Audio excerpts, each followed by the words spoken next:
NJ shop owner hangs controversial sign in store window, outrage ensues.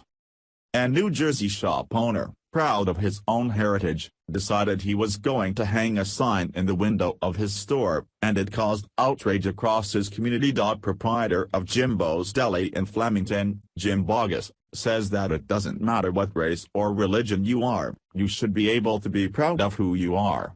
I shouldn't have to feel bad about being white, the defiant shop owner said, according to NJ.com.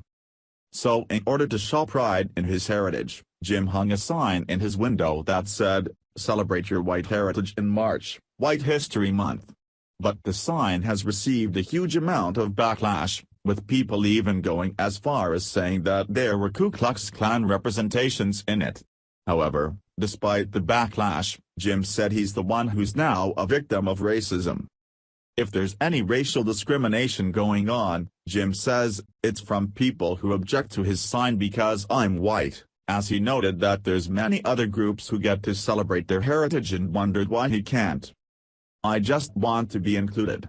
Why is this such a big deal? I don't get it," he said.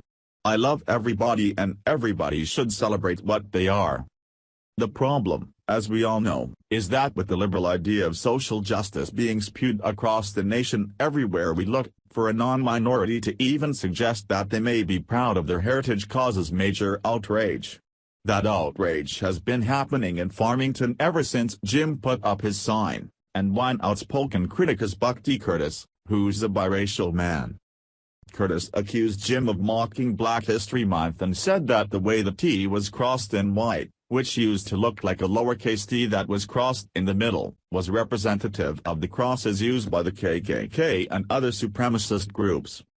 Curtis was so unbelievably offended by the sign, and apparently the white supremacist T contained within it, that he went to the police department and filed a complaint because it's racist. Curtis told Corporal Louis Hrubik of the Flemington Police Department that he felt the sign harassed him, and demanded something be done. But when Sergeant William Svard went to Jim's shop and checked it out, then spoke to Jim directly, he concluded there wasn't anything racist about it and that no further action was needed by police. Jim says he's just using his freedom of expression, and he also keeps a copy of the Bill of Rights in his shop to reference, should anyone come crying.